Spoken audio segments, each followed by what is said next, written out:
that one gone? You think? Right. Yeah, but don't. You ready? Yeah. Because it's serious. Are both cameras on? Yeah. Anywhere.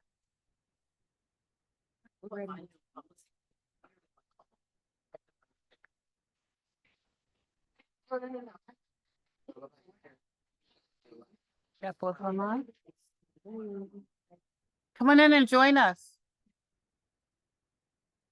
We are live from Martha's Vineyard. This is our grand finale. We're going to talk about everything in the kitchen soup. So join us. Okay, everyone, we're going to go ahead and get started today.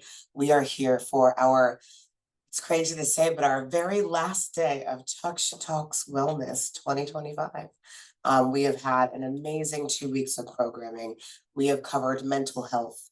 We have covered clinical trials, the Black cancers, so many more, policy, cardiology, and we had a family day as well. And today is our kitchen sink conversation called the grand finale. We want to make sure we have time to cover anything that wasn't really talked about, as well as highlight some amazing new panelists that we have here today. I am not moderating, my mother is here, but I just wanted to get us to start off.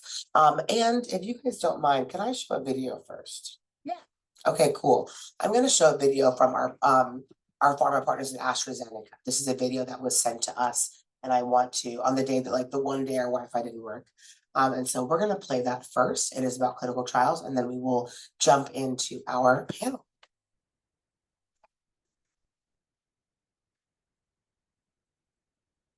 Really good partner.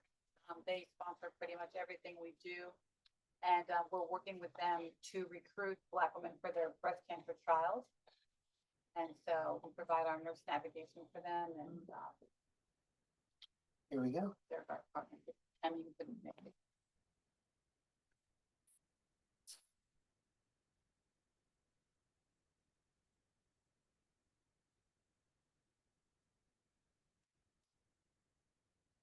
Tommy, bring them.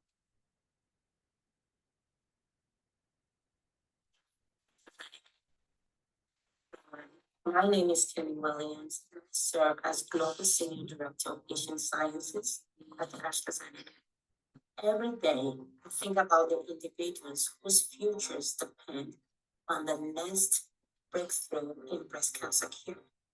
Yet the reality is stark. Black women represent just 3% of participants in breast cancer clinical trials. 3% of the very research that could one day save lives. This gap is not a statistics we can glance over. It is a crisis. When the science meant to save lives does not reflect everyone that it serves, we risk delivering solutions that leave entire communities behind. In breast cancer research, representation isn't a nice to have. It's a matter of life and death. At AstraZeneca, we're determined to change that reality. We're bringing the human story back into the heart of the data, partnering with patient advocacy groups, community champions, and policy leaders to listen, learn, and rebuild trust where it has been fractured. Our decisions are anchored in equity, representation, and measurable action. This means reshaping the scientific landscape, launching inclusive research platforms, pioneering combination therapies, and expanding indications so our treatments are effective for everyone. And we're not just talking about change, we are creating it. On September 30th, we will host our Rhythms of Change Jazz Brunch in Chicago, a safe and welcoming space for community leaders, healthcare experts, and advocates to come together. In partnership with Touch, we will amplify the urgency of increasing Black women's representation in breast cancer trials. Through open dialogue and evidence-based discussion, we will identify actionable solutions and build a foundation for sustained progress. By putting equity into practice, humanizing our science, and ensuring every voice shapes the way forward, we move closer to a future where breakthroughs are not only possible, but equitable, transforming outcomes for all patients everywhere.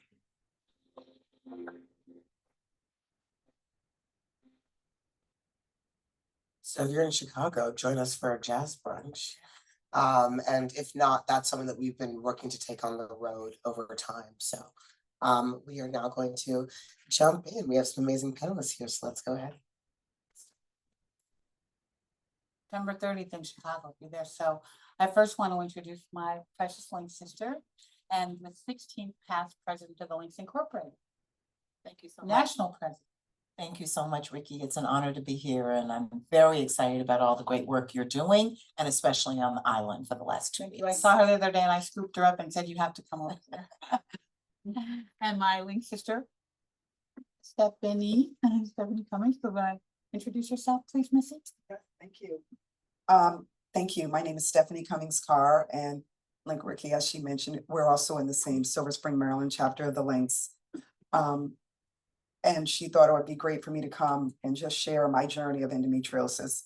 Not really cancer related, but I was seeing an OB oncologist for many years, and the disease is often treated as if they're treating cancer patients. So she thought it was relevant enough for me to come and participate here this week. So it's an honor to be here, and thank you for having me.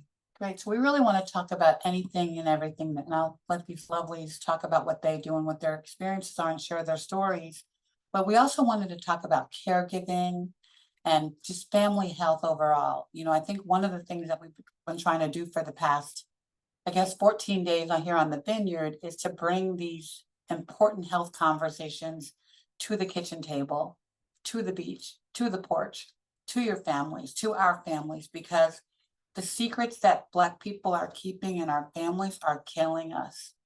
We have higher mortality rates of most diseases. We have higher incidence rates of most diseases. And even all the cardiovascular diseases, 80% can be prevented. And we have a Kosher who spoke the other day about her cardio. We may call her up here too, Kosher. But I think, you know, whatever, you know, we just can't make these conversations more frequent than they just need to be on the table all the time. And we shouldn't be dying of something or have something in our family has already experienced. We also know that we don't get a lot of genetic testing. And even though genetic testing is really good and critical and important, it still only represents about 5 to 10% of cancers. I don't have any genetic mutations, but I have 3 generations of cancer in my family. So my daughters are at risk. And that's because, guess what? The genetic testing was based on white genes. And we now know in the breast cancer space, which is, you know, our lane, that a Black breast cancer cell looks totally different than a white breast cancer cell under a microscope. So I have my blessed Jan here to talk about breast cancer, but really we want to just put everything on the table. It's our last day here. So if you guys have anything you want to talk about, let's talk about it. But why don't we start with your story, Steph? Sure.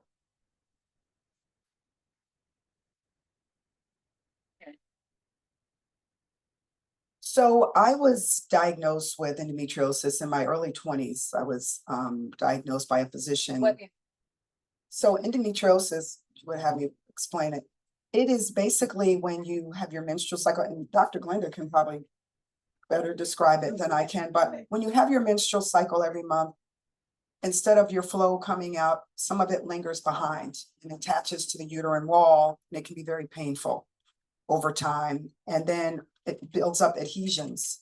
So the only way to treat it is oftentimes they put you on this Lupron drug, which puts you like in a menopausal state, and you can stay on that for an extended amount of time. And then when the adhesions harden, then they want to go in and do surgery to remove those adhesions in the uterine lining. And that process went on for me. I had 7 surgeries over a 25-year period. And endometriosis can appear anywhere in the body. It can appear in your hands, in your legs, in your knees, in your hip. Mine was always bowel related, which was very painful. So my first surgery was in 2001. It had attached itself to my intestines. I had part of my bowel resected and reattached. Then there's a second surgery, I had my urethra retransplanted. It would just keep coming back. It's like a cycle. It's like cancer. You go in, you get treated, it comes back again. So I really didn't have a lot of, I had a good surgeon that knew how to go in and treat it and remove it, but he really didn't have a mechanism for how I could prevent this from reoccurring, how I could get better. I then started seeing a nutritionist who put me on a complete organic diet. I was doing all my shopping at Roots and Whole Foods. I did that for years. It helped, but not a lot. It did help. Stress. I was in software sales at the time. And my surgeon, after the third or fourth surgeries, and I'm going to be honest with you, Stephanie, a lot of what you're experiencing is stress. You might need to look at another career if you really are serious about having this just go away and not return. Well, at that time, that just wasn't an option. I've been a software salesman all of my 30-year career. I don't know anything else, quite honestly.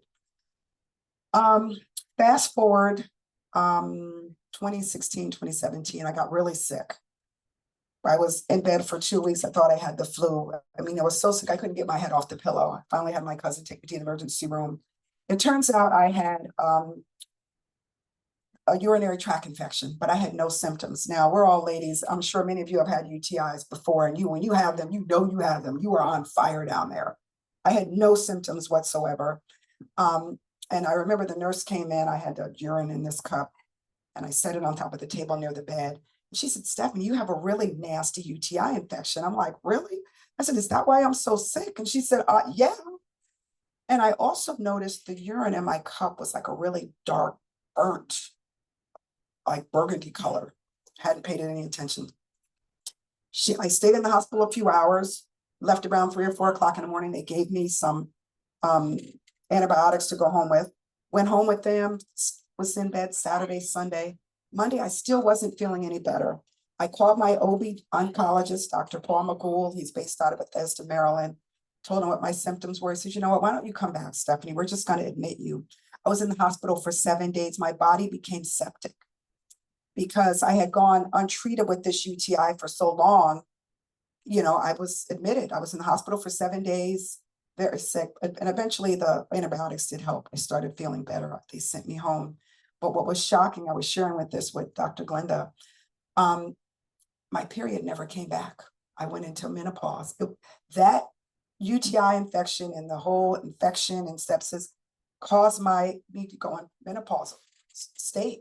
And I never got my cycle again. I was 43 years old.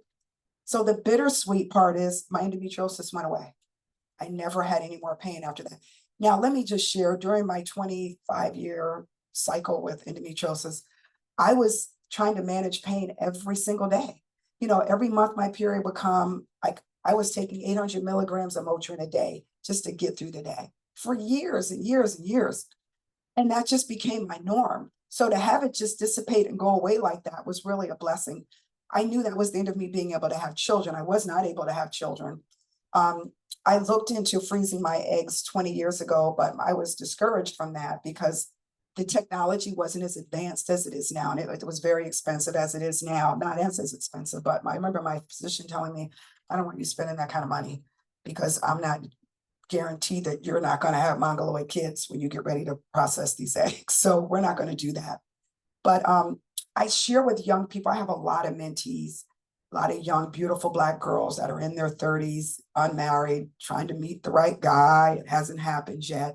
And we have those conversations. Well, Stephanie, what do you think? I tell them in a heartbeat, if you're going to spend 25 grand to buy a car, spend it to freeze your eggs. You know, don't get shut out like I did. If I had those options, I would have done that. You may not, you may get pregnant on your own naturally, but in the event that you don't, you can still have a baby at 50, right? When you freeze your eggs. So, and I know that can be a very controversial subject, but if they ask me my opinion, that's what I'm very quick to tell them, you know. Anyway, I'll pause there. Any questions for me? Yes. I had one, when you said you were 800 milligrams, was that every day or just when you had it? That was every day. So even like, it was really worse when my period would come, then my cycle would end. But the endometriosis pain, that's when it really starts to linger and cause you just a lot of discomfort all the time. And it's interesting because that's dangerous to take that much Motrin, and it causes problems with your kidneys. So up until a few years ago, I started experiencing stage 1 kidney failure, but I was overweight. I wasn't exercising as much. I was being treated by a kidney specialist. And just recently, I'm down 30 pounds, by the way, and I feel amazing.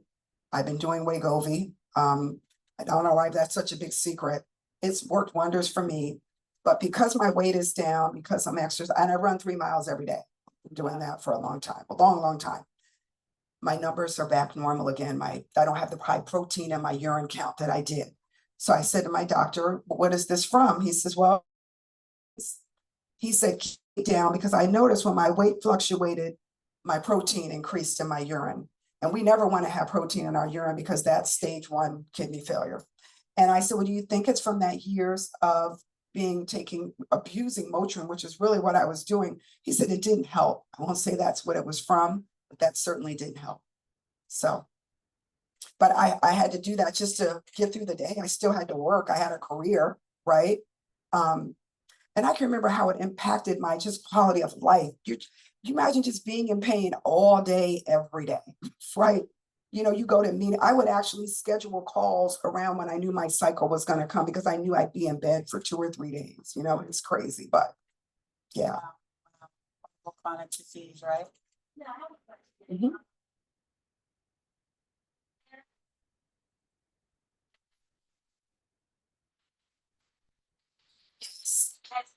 Yep. So I was having really bad menstrual cramps every month. That's how I was diagnosed with it originally. I can't remember, Dr. Glenda, maybe you know how I was tested for it. It's been so long ago. But he called me in his office and he said, have you ever heard of endometriosis? I have not. He says, well, I think that's what you have. I'm almost certain. And he gave me an examination. And I think I was put under for that. And he did see the adhesions, and I think he treated me for them early on and started me on, at that time, Lupron was like the go-to medication. And all it does is really, it's just a Band-Aid, really. And you're on that for a few months, it pauses your cycle. And while you're not having your period, you're not having pain or discomfort. But as soon as you go in and they remove the adhesions, I was fine for a little while, and then it comes right back again. Yeah, but I will tell you, diet is very important. Like I said, I was on a complete organic diet for many, many years, and it helped. Didn't take it away, but it did help. I think you raised 2 really good points, that if you don't even have endometriosis, and yet you raised it, is if you feel something that feels weird in your body, you know your body better than anybody. We all have to be the CEOs of our health. And if you think something's going wrong, it could be. So go check it out. I think so many diseases are diagnosed later than they need to be, because we dismiss it. And a lot of cancers are diagnosed by back pain. We all have back pain, right? But whose back doesn't hurt someday for something, right? And we say, oh, it's a muscle. I pulled a muscle. I worked out too hard. I walked too much. Whatever. If it's consistent over a couple of weeks, you need to go check it out. Or any symptom that you feel is weird, you need to go check it out. Yeah, one more thing I wanted to mention. For whatever reason, most of the physicians had said to me, Stephanie, if you have a baby, so oftentimes endometriosis goes away. They don't know why, they can't explain it. I was not able to have children, so I'm sure that did not help, right? It really just lingered on the disease for so many more years. Had I had my children in my 20s or my 30s, I probably wouldn't have had that journey of endometriosis, but it definitely does help. They said with women, once you had your children, my mom never experienced endometriosis, but my sister doesn't have children. She's never had endometriosis, so it just depends. So that was one thing that, yeah. Yeah. Another sign of the endometriosis is the constant cramping. The period is over, but the cramps continue to remain. Period is over, you're thinking, oh, I'm gonna get some relief, but then into the next weeks or whatever, you're still having this pain. And so that's not really normal, right? And so I feel like we know that oftentimes our pain is just put on the back burner. People aren't really paying attention. And it's like, well, just take an aspirin or whatever, but that's not normal. So somehow if you're having that, what feels like period pain or whatever in the middle of everything, of the middle of the cycle, when you're not bleeding, that may very well be a sign. That was a sign for me. And I was laying on the floor in tears, crying. And I ended up having not the 7, but the 2 surgeries. On the second surgery, I ended up with 1 ovary and a half of the uterus, right? Because they cut out the whole other half of the uterus to get rid of the endometriosis. I had a 9mm cyst inside of the ovary the first time. And then within 2 years, because the endometriosis is so constant, every time you come on your period, there's growth, right? It just gets worse and worse. And so within 2 years of that first initial surgery, because I don't know if I'm saying this in a linear fashion so that you can understand it, but within 2 years of that first surgery where I had the big cyst, I then had the second surgery, but they just had to cut out part of the uterus altogether. The same thing, Stephanie, the doctors continue to talk to me about get pregnant, have a baby. You can, that'll resolve this while you still can. And by the grace of God, I did. I ended up getting pregnant with my 1 ovary and my half of a uterus, and I got pregnant twice.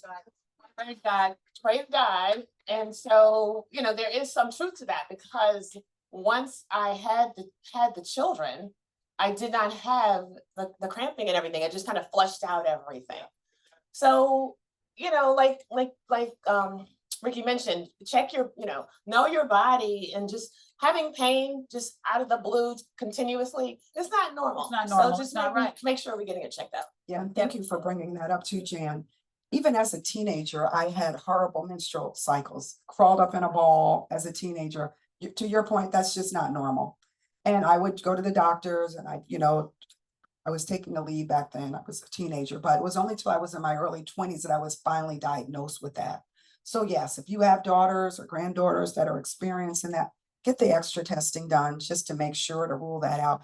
Now, I'm sure I would like to think that endometriosis treatment has come a long way since my diagnosis. I'm not sure. I haven't been to see Dr. Paul McCool in a number of years, thank God. But I would like to think that there has been some advancement made with endometriosis treatment. So I don't know. Yeah, and we now know so much about cancer that our Black bodies are different from white bodies. And a lot of the solutions that we have for all these diseases may not work effectively for us. You brought up another really important point, and I've been experiencing that with my mother, is UTIs. And I think as we age, they get more prevalent. And my mom has been fighting pneumonia for the past 2 years. And it all has been source and sepsis twice now in the past 3 months, but it came from a UTI. And she didn't want to talk about it. I'm like, Mommy, we have to think about where this is coming from. Well, don't tell people I can't clean myself. This whole, it's not about that. But I think that as we age, I think that's something we all have to watch out for, because it is a culprit. It comes from antibiotics, but you have to watch, the UTIs, because some of them are symptomatic. My mother's are not symptomatic either. She's not getting that burning sensation. Yeah, they mimic dementia. Yeah, I think, yep. So a lot of elderly people are getting them. Just be careful. So your turn. So you know what? I love for you to talk about what you do in your day job, because I think you're seeing a lot of disease happen in our community, but then also talk about your book and what you really stand for, your advocacy platform. Okay, great, wonderful. Thank you so much. And thank you for sharing your story. It's through sharing stories that these conditions that we have come alive, and they're real, and you can feel like it's okay to tell your story, because generally there are another 10 people that have that same situation. They're afraid to share it. They don't know where to go, and they're alone, and they're feeling like they're alone. So thank you for sharing that so much. I am a regional medical director for a company that provides healthcare to prisons and jails. I was on my way to retirement, and I flunked it, and was given this opportunity to work supervising doctors that work in jails. So my jails are throughout the country. Right now, I have one in New Mexico, 2 in Kentucky, and 1 in Texas. but I have managed care in jails from Iowa to the whole state of California and in between Michigan. And I'm about to get my license for the state of Massachusetts, which will probably be more for my friends when I come up here and they have UTIs. But that's what I've been doing since about 2010, officially regional medical director since 2014.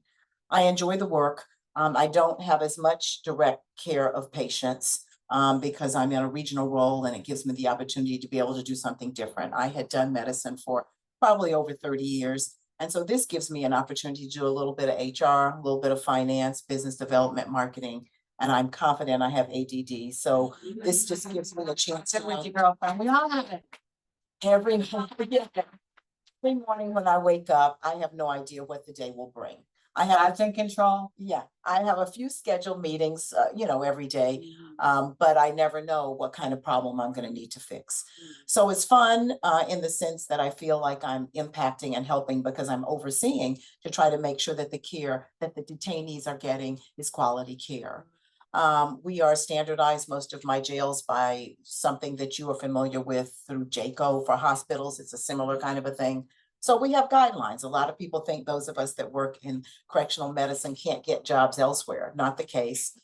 We choose to do it. I choose to do it because I feel like all of the healthcare pretty much that I have given has been for those that are underserved.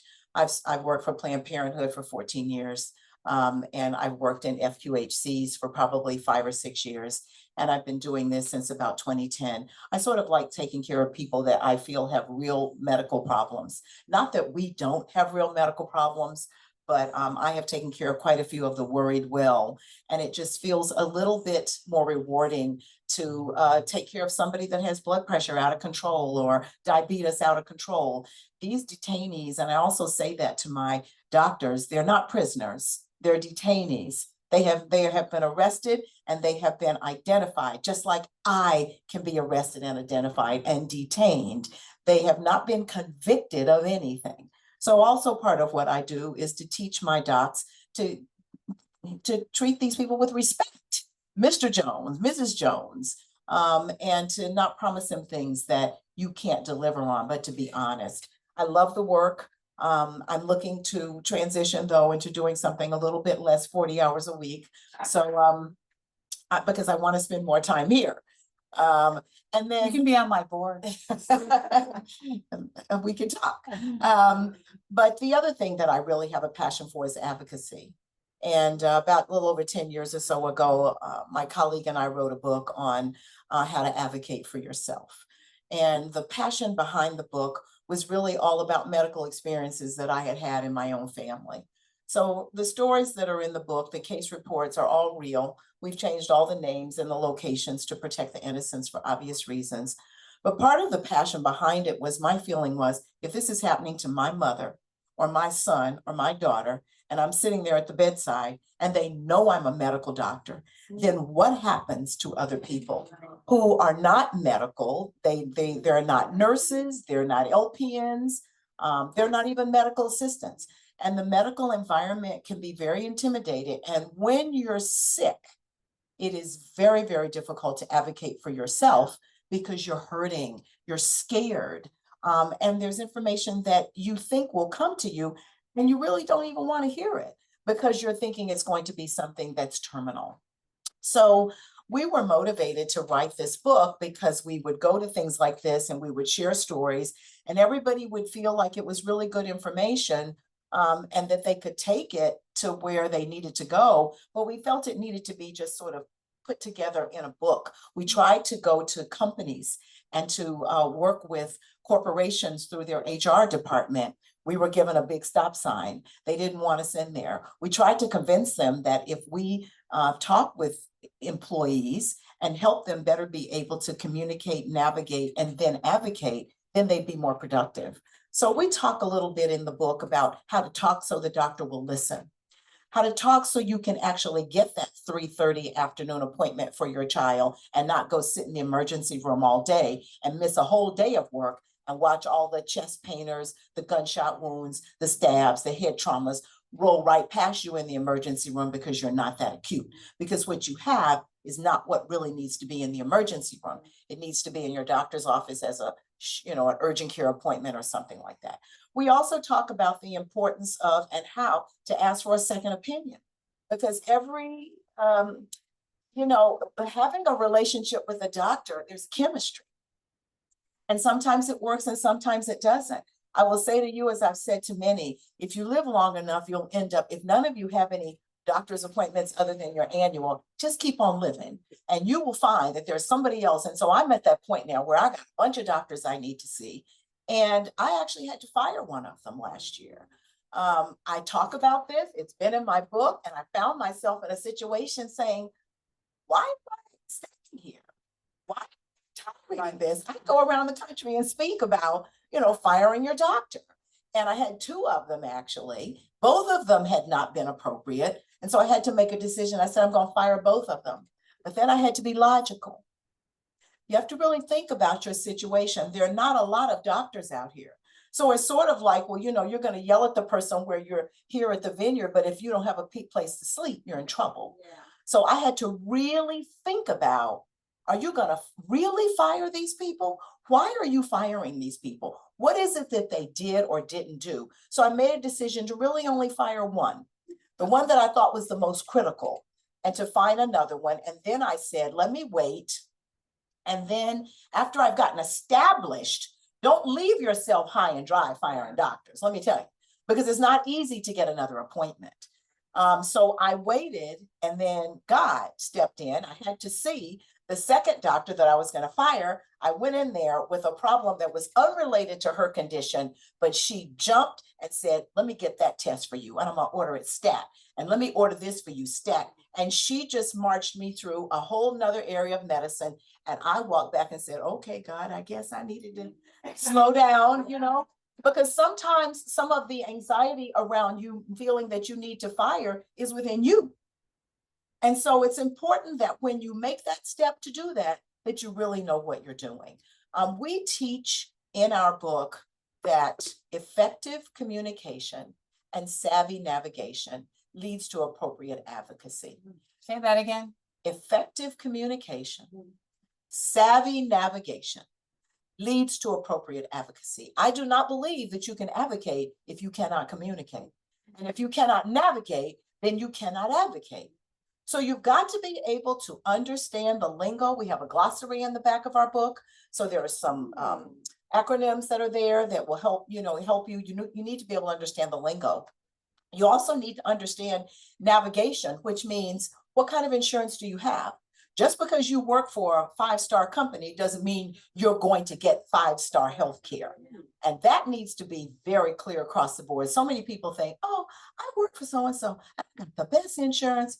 But if you don't go to the doctor, and if your doctor is really not paying attention and listening to you so that you can get the test that you need, or if you don't understand what in-network and out-of-network is all about, you're going to be stuck with a lot of medical bills.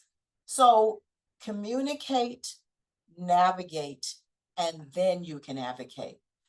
In our advocacy, we also want people to understand that you don't have to be a doctor to be an advocate. You just have to pay attention. Your daughter can be your advocate. If your daughter spends time with you and knows that every day you do this, that, or the other, and they notice that somehow your behavior has changed, your daughter can go in with you to the doctor, because usually what happens is we say, how are you doing, Mrs. Jones? Fine. The daughter or the husband said, no, she's not. Yeah. Right? So that person needs to go in with you. Don't ever go to an emergency room by yourself. Never. Don't go to a doctor's appointment where you're going to get a pathology report by yourself. Because once the doctor says cancer, you don't hear anything else that he or she says. You're just shut down. They can tell you it's completely treatable, 100%. And you've walked out with your head hung down saying this is it. So advocacy can be done by friends. Of course, it can be done by colleagues that are in the medical field. The more medicine you know, the more questions you can ask. And of course, as physicians, I advocate for folks all the time. I hate to admit this, but I will say that when a doctor knows that another doctor is overseeing the care, the care changes. It's, yes, Or a lawyer. lawyer, that's true. But it's sad, and I don't know why that is, but it's sort of like that. And sometimes you don't have to integrate that person but once or twice. Because then they know you've got that support in the household and that somebody's gonna come back and ask. I've had that happen, Dr. Glenda, where I've been kicked out of a few FaceTime doctor's appointments with patients, but actually one of our patients, the doctor actually Googled me while the patient was in there, like, who is this heifer on the phone with you, asking all these questions. But we do, and we will FaceTime with anybody. Our navigators will FaceTime with anybody because it's so important. We also find that doctors spend more time with you when somebody else is with you. That 15 minutes can turn into 30 if you have someone there with you, for sure. Yeah, so thank you for that, because it's so important. It's so important not to go alone, you know? Thank you all, and Stephanie, thank you for the here. I don't wanna shift gears too much, but my mom is 81 and we live in different cities. And so I'm often concerned about her care, and so what we started to do, she's been really good about it, is Mom, let's write the questions down that you're gonna ask the doctor. And so, thank you. So that has been helpful, but I wanted to just hear from, if you all have other suggestions of ways. You just mentioned FaceTime, and I was thinking, I wonder if I could FaceTime into some of her appointments. So I just wanted to know if you have thoughts about that long distance. She's in she's in fairly good health, other than her knee bothers her. I tried to get her to have surgery forever. She's not doing that, so that's not gonna happen at this point. But other than that, she's on high blood pressure medication on and off over the years, but she gets around, she lives by herself, she cares for herself, all of those things. But since I'm not there with her, when I do see her, I can see that Mama's aging now in ways that I hadn't noticed before. So I'm happy to talk about that. I managed my mother's care for many, many years. She just passed away in March at 107. So I was really blessed to have her, and she had multiple diagnoses. If you saw it on paper, you would wonder how on earth she could live that long, but she kept faculties all the way up until the last 2 weeks. So we were blessed. But this is what I will share with you. I would recommend that while she's well, that you make every effort to go with her to her doctor's appointments, for the reason to establish that eye contact with that doctor. So when that telephone call comes in from you, you're not a person that lives in California or Maryland, you're her daughter. And that doctor, he or she, has put a name to a face. So the other thing I often say to people is, go to the doctor when you're well. I mean, when I was young and I was having babies, I would go in to see my OB doctor, and my weight was usually up, but occasionally it'd be down. And the doctor would look at me and she'd say, "What's going on?" I said, "Well, why?" She said, you're losing weight. I can see it in your face. What's going on with you? So doctors need to see you in the good times, so that they totally understand you in the more difficult times. If your doctor really knows you, all they have to do is walk in the room, and they can tell by your facial expression whether this is going to be a lively, and the appointment may not be about their health. The patient may be suffering because their grandchild isn't being appropriately cared for, or the daughter just lost their job, or their issues. But I encourage, go to the ophthalmology appointment, go to the primary care appointment, go while she's well. And then that way, when there is a problem, you can pick up the telephone and they know that there's a name to a face, to a loved one that cares about it. And the calls will go on, because we were calling Mama's doctor until the very last day.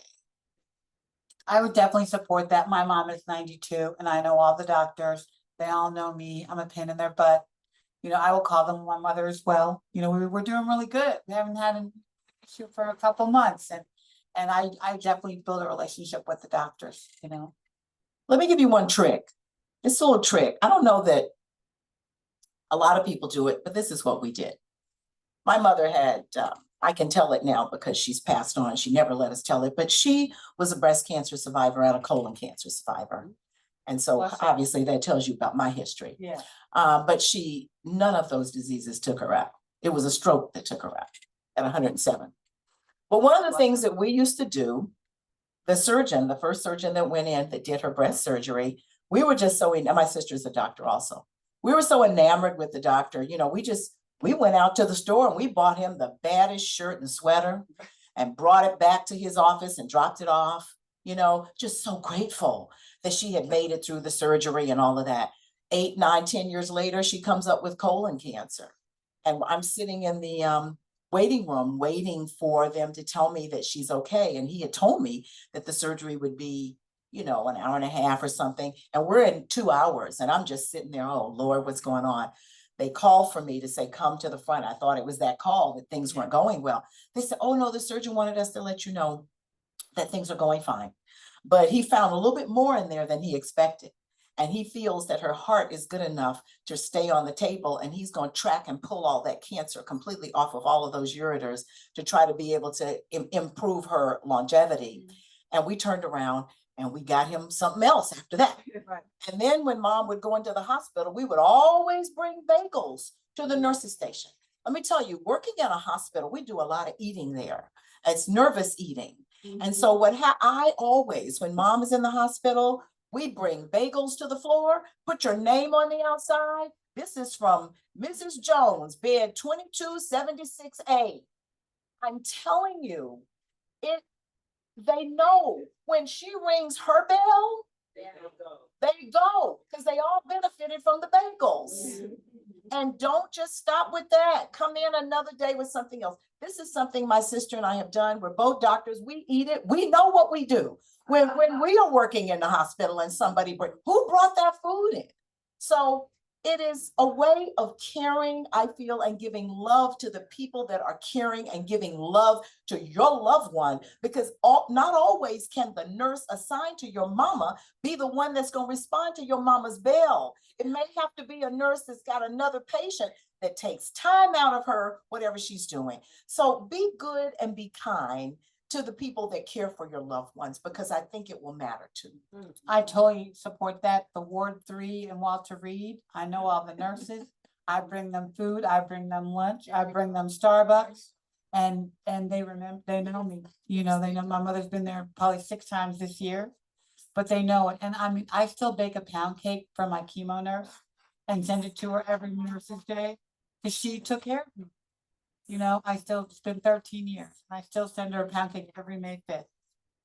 But you have to do that because they're people and they work really hard. They work really long hours and they are taking care of your people. And you know, I used to spend the night in the hospital with my mom, and now I feel like I don't have to because I brought the lunch. Because I know they're going to watch over her at night when I'm not there. You know what I mean? But you need the advocate. Just a quick story. So I lost my mom during COVID. She had, my mom had sickle cell, but not the full-blown disease. She had a rare form of the trait called sickle cell SE. So what that meant is she could get a crisis maybe once every 10, 15 years. She just happened to get a crisis during COVID where no one could go into the hospitals. So my sister dropped her off. They came out in a wheelchair and took her on. Don't worry, we'll take very good care of Miss Cummings. She'll be fine. Took her in, kept her 24 hours. And I remember when my sister dropped off, she says, I've never had pain like this before. She was 76. So she stayed there overnight, came home, she's feeling a little bit better, didn't get any better, took her to another hospital in New York, Albany Medical Center, which has a sickle cell triage. Went there, dropped her off, couldn't go in. Talked to her that evening. I said, well, how you doing? She said, oh, I'm just in so much pain. By now, we're on day 3. Usually the saline and the pain medications would have started to kick in. She would have started to feel better. So let me speak to the doctor. He says, well, you know, we're giving her all the pain medicine that we can possibly give her, Stephanie. We can't give her anymore. We just continue to monitor her and, you know, we'll update you again. Now, what I didn't realize, the hospitals were very chaotic during that time, right? I said, well, Mommy, I said, let me speak to my mom. I said, whatever you do, don't take that mask off. I know you're in pain. Just keep that mask on while you're in there. She said, okay. It was about 6 o'clock in the evening. I said, I'll give you a call back later on that evening. At midnight, I got a call that she had coded and went into cardiac arrest and was on life support. I said, well, what happened? You know, we were just very mixed information, kept calling back. I did get a nurse, probably shared a lot more information than she should have. She said, well, your mom, someone, the person in the room had called, she was very flustered. The roommate had called us and told us to come in and check on the lady in the bed. I said, well, what does that mean? Was she falling out of the bed? Didn't really get a whole lot of information. Long story short, we lost my mom. They called my sister up around 2 or 3 o'clock in the morning. Still, she was on life support. We believe my mom was already gone. They said, why don't you come up and sit with her? Now, when my sister got there, they continued to perform CPR multiple times on her. Glenda, my sister saw all this. They were on the bed, banging on her chest. You know, her head turned, blood came out because they had cracked her rib cages by that. A lot had happened. And so long story short, to this day, my sister's convinced they probably gave my mom too much pain medication, which caused her to go into cardiac arrest. We'll never know. We didn't want an autopsy. I just did not want that happening. My mom was gone. I didn't want them cutting her open or doing any of that. We just accepted it and we moved on. But it was so unfair. And my story is not unlike any others that lost loved ones during that time, right? You couldn't go in. You just drop off your loved ones and that's it. You pray. You have no idea what's going on. Everyone was overworked. It was chaotic. But I have accepted the fact that that was her time and that, you know, God called her home at that time. And she was still so very young. But it is important and everything that you said, because I was always that advocate. All my family's gone now. My parents, my grandparents, it's just my sister and I. But we were the biggest advocates. And to your point, Dr. Glenda, when you go in and they meet you, oftentimes they come up with all these preconceived notions of Black people. We're ignorant, we're poor, we don't know what we're talking about, we're not going to understand. But when you go in there and you're articulate and you're well-dressed and you're educated, and I was flying in from Washington for as many things as I could for my grandparents, medical care people are going to come at attention because they're going to know this is just not some willy-nilly Black woman coming in here checking on her granddaddy, right? You're going to get the attention. And I do believe you have to be nice and kind. I took care of a lot of special nurses during COVID. Even after I lost my mom, I was sending whole nursing stations food, my sorority and all my chapters, because we knew how overworked they were and they appreciated that. You know, they really did. So I paused it. My mother has told me to go home and change my clothes when I came to visit her at the hospital. Go put on some pants, like take those sweats off. Like you don't, go comb your hair. Come back tomorrow. I'll come back in an hour, but go make yourself look better when you're here with me. And go get my makeup. You know? She'll also say, don't fly a plane in your sweats. It's fine. Hi, thank you for this is the magic of the vineyard, right? I had no clue that was. Say that again. This is the magic of the vineyard. That's a soundbite. Wait, say that again. That helps us get money. Yeah, the magic of the vineyard. I was just visiting friends at their home and they said, come go with us to this talk. I'm Delegate Kim Taylor. I work in the House of Delegates of Maryland. I'm also part of the Willow Oak, Maryland chapter of Links, one of the charter members there. About sometime last year, I was approached by a young woman at a reception, and her name is Lauren Renee Cornegie, and she's the founder of Indo Black. And she introduced to me plans, actually it's a federal legislation introduced by Nikema Williams in the House of Representatives. This particular legislation is intended to make critical investments in endometriosis research. Oh, wow. So That's there awesome. is some efforts to improve the quality of care in the endometriosis space. And in Maryland, she has come to me and others to sponsor legislation. And I was thinking that maybe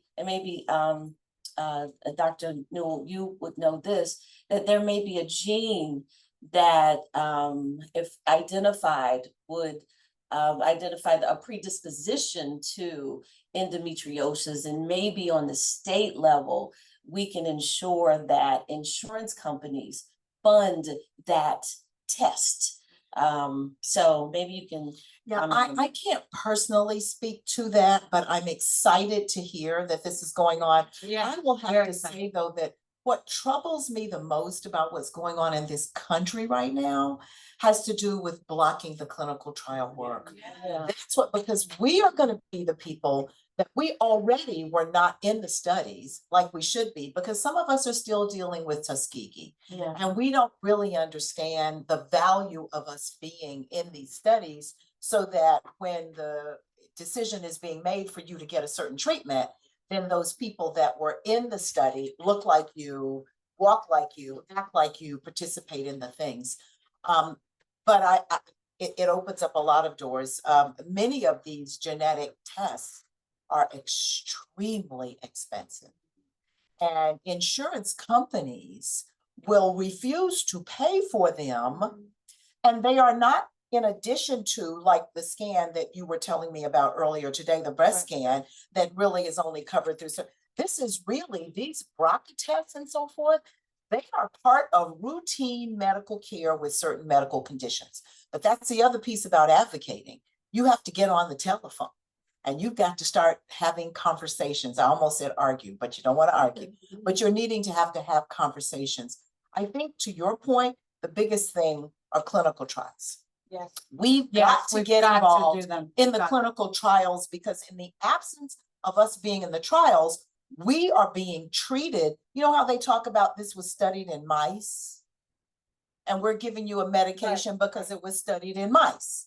It's similar that if we are not studying medical medications that are in people that look like us, then it's a wild card. It really depends upon how much is in your ancestry that may not be Black, that really helps you to then be able to survive, because the decisions are made based on that. So I'm excited to hear about this with endometriosis. It's really kind of another quiet disease, a bit like fibroids, that people suffer with them. And there's really not a lot of conversation about how people need to be managing these diseases. Please say so we can get your information. And Meryl, I live in Annapolis, so please say. Yeah, I know you can bring it up. But you know, Brooke Learman is our family, so we will, you know, get her working on something too. But you know, with the clinical trials, we can't emphasize it enough. And the genetic testing, we can't emphasize it enough, but still know that the genetic testing was based on white bodies. And we know in breast cancer, our cancer is different. And I think it's true for other diseases. We just haven't done enough research on Black people, right? Just research on Black people. So if you need a clinical trial for anything, specifically for breast, we can find it for you. We've now signed up 28,000, over 662 Black women for our clinical trial portal. But it's not enough, because we know that the clinical trial participation needs to be commensurate with our burden of disease. So whatever disease we have to do it for Black people, and we can help you find a trial, though. We'll always find somebody. So in general, how do you find a trial?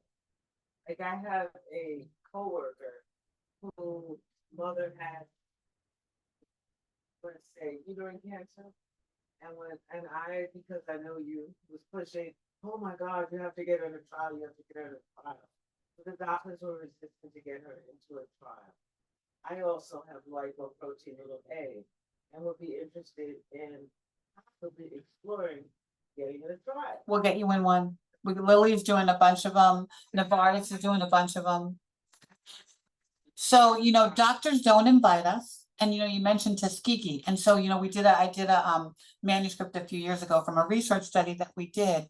And Tuskegee's out there. Henry people are thinking about it. But the two main reasons why Black people don't participate, Black women, are one, doctors don't invite us. And a lot of them don't even know about the trials. Or they elicit bias, racism, whatever. The number two reason, but equally as important, is I think I'm going to get a sugar pill and die. And they don't understand the mechanics of how a clinical trial works. And for cancer, think about it this way. First of all, you know the Advil you took last week, that Motrin you took, it was in a clinical trial. The heart medicine I give my dog Harper was in a clinical trial. But think about it, you have the ice cream, the chocolate syrup, the whipped cream, right? For regular medications. For a clinical trial, you have the ice cream, the chocolate syrup, the whipped cream, and a cherry on top. So you're gonna get the sundae, but you're gonna get the cherry on top. You're gonna get standard of care, you're gonna get the best medication we have, plus something better or something incremental to it. And I think when we speak to people and explain it in words they can spell, from a voice of trust, a voice of a blessee, a voice of a patient who's been through a trial, people sign me up, I don't wanna die, you know, and I'm only alive because I did a clinical trial, I would be dead.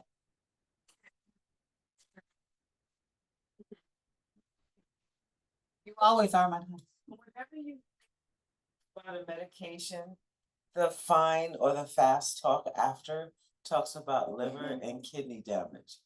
So my fear is that if and I'm not that I won't join a trial, I'm just sharing my fear, is that taking experimental medication, the reason they know it could cause liver or kidney disease is because the people in the trial got it. So do you have any advice for me? Well, every drug has side effects. Every drug you take has side effects. And you know, kidneys and liver are always kind of at risk for everything. I mean, I have residual effects from the chemo that I took for breast cancer. But I think you have to outweigh what the benefit of the drug is for the disease that you're dealing with. And frankly, in a clinical trial, you have more people watching over you and prodding you and poking you and checking you and scanning you, that you're in a better position than if you were just on a drug. I watch women now, she's gonna kick me out now, my boss over here, but I watch people, if you go on a normal chemo regime for breast cancer, you're probably not gonna get a scan to see if the chemo is working for about 3 or 4 months into the chemo. If you're in a clinical trial for breast cancer, you're gonna get scanned every 3 or 4 weeks, and you're gonna know that that drug is working or not, and they're gonna change you up. So you really are getting better care, a better quality of care. We also know for cancer, there are better outcomes in a clinical trial situation than in regular treatment. So I think it depends on the drug. I can't speak to everything, but you're gonna get so many people checking you out and making sure you're okay and giving you and monitoring your side effects. And that's what we do with our nurse navigation.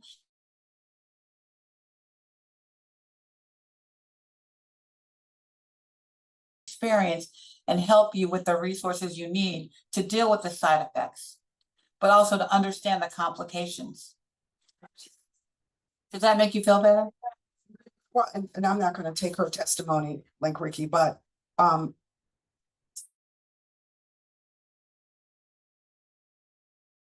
you've hit the end of the road. What else do you have to lose? You might be given 6 more months to live and that's it. Why not take that risk of doing that trial with the side effects? But don't do it as the last resort. Do it as a first resort. We see in breast cancer, if you have triple negative breast cancer and you're under 40, women, that's what I had. Your best treatment is a clinical trial because we don't have the drugs for you. And your best treatment option is a clinical trial. So don't look at it as a first resort. It's the best medicine we have. We have a friend, Karen, we can play a video of her. She actually did a phase 1 trial. Now, a phase 1 trial is only about 10 or 15 people, right? Because they're checking for safety, right? They're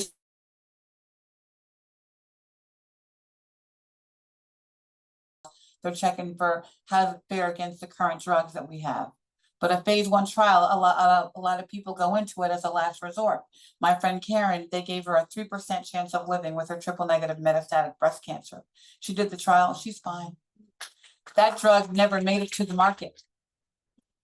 That drug never made it to the market, and it hasn't been released yet, but it cured her cancer, triple negative breast cancer. I don't know, you know, and it wasn't even for breast cancer. It was a special trial for some other drug, but she went on that trial because she wanted to live. Yeah. And the point here is that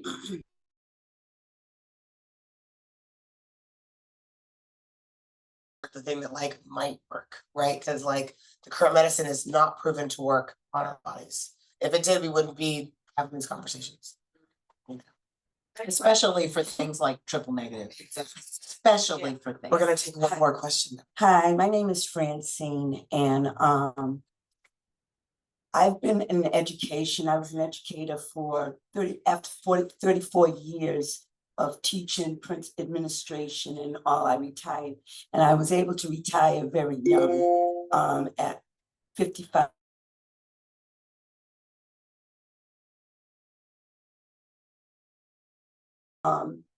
Like I've been retired over 15 years now, and I'm involved with community things and stay active that way.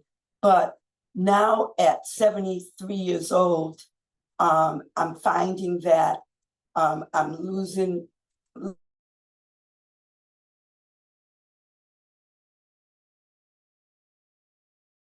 I'm down on myself. My doctor that I had for many years retired and left me with a PA. And that PA is not, even though she was attached to the doctor, she still doesn't have that, you know, inside of me, you know, and what makes me click and all of that. And so I'm frustrated with myself. And maybe it's because I'm not in data, because I was at the top of what I did in education, going to the homes, you know, went beyond all of that, you know, when a child wasn't doing what they're supposed to do. And now with the time on my hands, you know, the doctor tells me, I did an MRI, nothing came out, you know, with it. And I'm telling the PA, I'm still forgetting. Well, she set me up with psychiatry, and I guess it's over the phone. But even to get into that, oh, your insurance, and I have top insurance, Tufts Medicare preferred, and you know, they're not accepting that.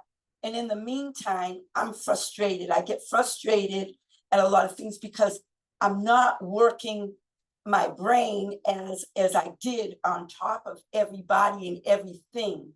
And so now being retired, I don't have that input. I'm not into anything that's really stimulating me or keeping me where I was and where I was left off. So I'm in a ball of confusion a lot of times myself, within myself. I just don't feel like I'm on top of my game and like I'm forgetting and, you know, but you asked me that question already, you know, so I want a good medical doctor, which is very hard to find, or someone that, you know, that I could be referred to. And I just, I'm in a ball of confusion. You sound like you live in Boston. Yeah. That's it. Okay. I live in Springfield now, but I was born and raised in Where's your family? New Bedford. But my mom, my mother, my father have passed. I'm the oldest of right now. I was the middle child, and my oldest sister passed away. And so, and my brother, you know, he's older than me, but a year and a half older than me. But, you know, as far as the stability and the one that was the glue that, like with my mother, I'm that person, but I don't live in the midst of them. I'm by myself in Springfield. So I don't really have, I have a family, a community, because I've been in education for so long and people and with that, but I don't have that core knitted, you know, connection, you know, with my family, you know, there. So there's just a lot of missing pieces, and I am in a ball of confusion. Do you have kids? I don't have any children, but I raised my Nieces, nephews? yes, I raised my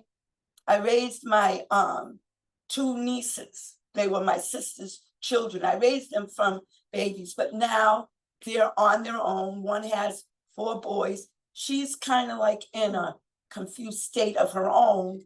But I chime in as much as I can, but I can't raise these kids. I can't keep these kids 24/7. I do as much as I can.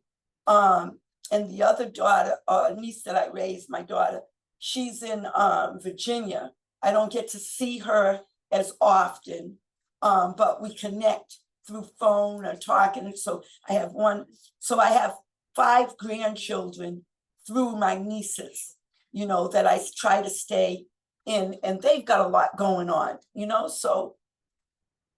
So I want to thank you for sharing. And I also want to let you know that many of us are having challenges with our memory. So I want you to know that, I talked to some 50-year-olds. I'm way past that. But the whole notion of kind of not remembering, I want to tell you that some of it has to do when you're very, very busy. When you have a lot of things going on, it's very, very hard to kind of keep track of that. The second thing I want to say to you is you need to find an MD or a DO. I love physician assistants. I love PAs, but you need a doctor, okay? You need a doctor. And this business, and this is no disrespect to mid-level providers.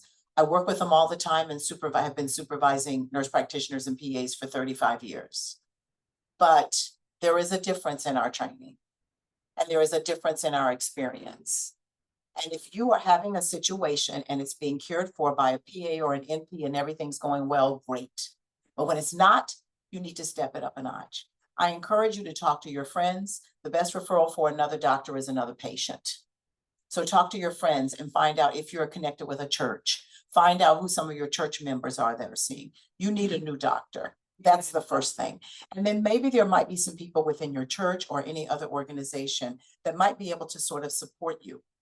You may find in talking with the doctor that there may be something that's going on. There may be something that they can give you medication for. But to have a problem and to continue to go to the same medical provider and you get the same old story every single time, that's the time, I won't necessarily say to fire your doctor, but you need another opinion. And you need to get an expert in the field, because sometimes those of us as primary care physicians, we don't know everything. You need someone that may be an expert in memory care, things of that nature, put you through the proper tests. Right. But to just look at you and say, your MRI is negative and I don't find anything wrong, you know something is wrong. As Ricky has already said, you know your body, you know what you were able to do, and you need to keep pushing until you can get somebody to get you the answers that you. I was an Aspen Ideas fellow this year, and I went to a conversation on aging. It was led by AARP, and I learned so much about truly the thing that really reverses aging is having a purpose and remaining purposeful in your life and having those activities. It might not look the same as it once did. It might no longer be, swimming or whatever that day activity was. It could be bird watching, right? It could be I'm now an avid reader. But having that purpose and finding purpose in every day really was something that they talked about reversing or being a huge addition to aging. But I think it's a much larger thing to talk about because life expectancy is getting longer. What a great problem to have, right? But that means that we have to think about what caretaking now looks like, not burdening our families, not family members, not doing things that we're not fit to do because we're not MDs, right? And having to manage that's really tricky to figure out. And so I think it's right now such a family decision on how you make those changes, and a personal one too, because we took my grandmother's keys from her one day and she went out and bought a new car the next day. She was like, oh, hell no. You know what I mean? Because it's that's just not how we do this. She was like, oh no. You know what I mean? And so it's not easy to figure that out in families. It's not easy to be there for each other in the way that you want to when most of us don't have the skill set to do that. Especially when dealing with all the various kinds of dementia, right? That's a huge topic. And so I would say be easy on yourself in this regard, because I don't think that you should These are all things that are happening to many people, and you're definitely not alone. So I do think finding community is crucial here. So any last thoughts before we close up, guys? Thank you, guys. I pulled across the street. Thank you for inviting me, Ricky. This has been wonderful. I love coming to this island. I've been coming for over 35 years, but it's been something very different this time to know that while we're vacationing, that you can make time to care for ourselves, because we've got to put our own mask on because we're clearly taking care of so many other people. So thank you for inviting me. Thank you, Ricky. I appreciate you extending the invite to me.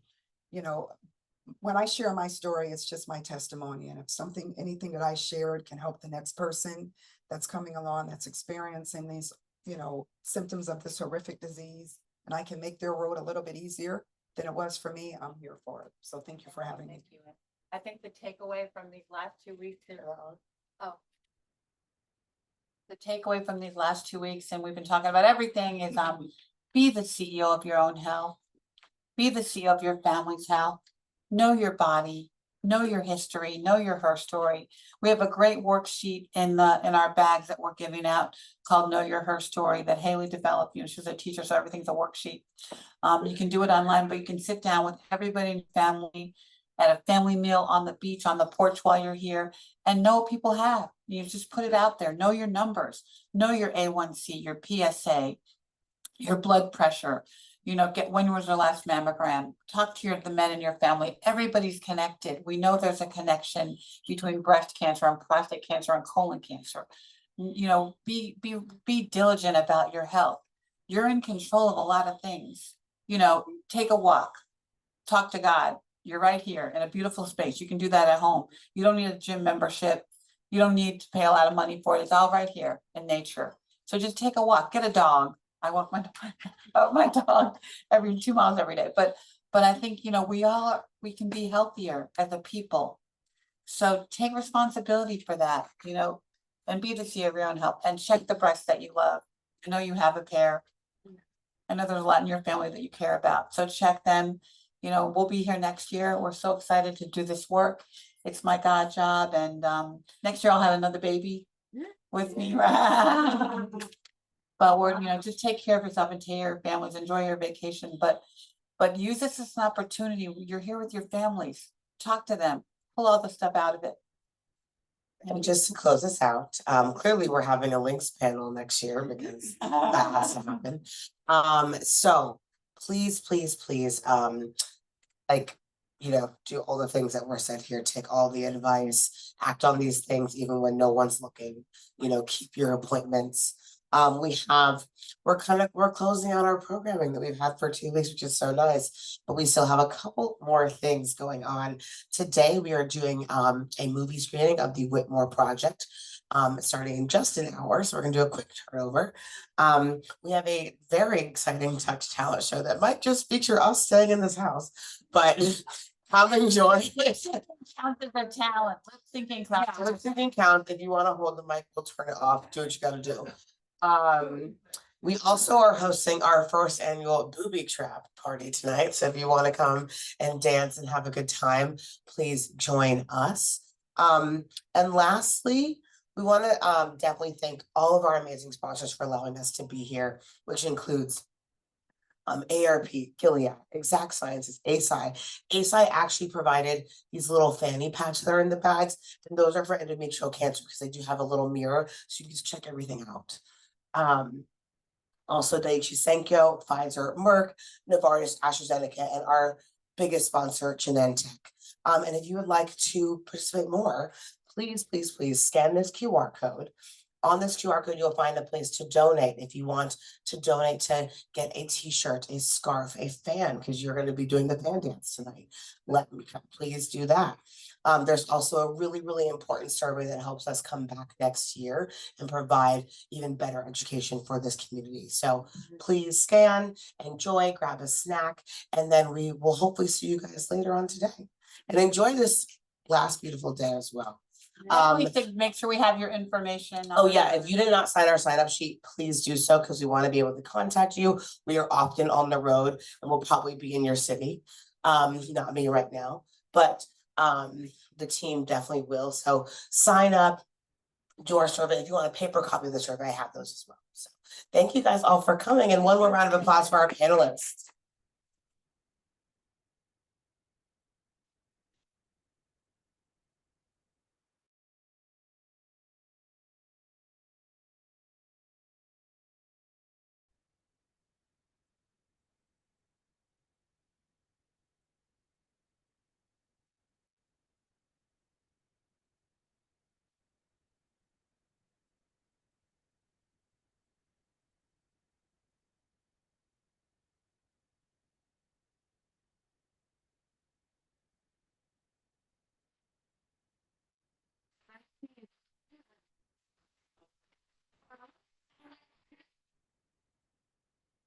Like Dr. See you Wednesday, and the doctor is in.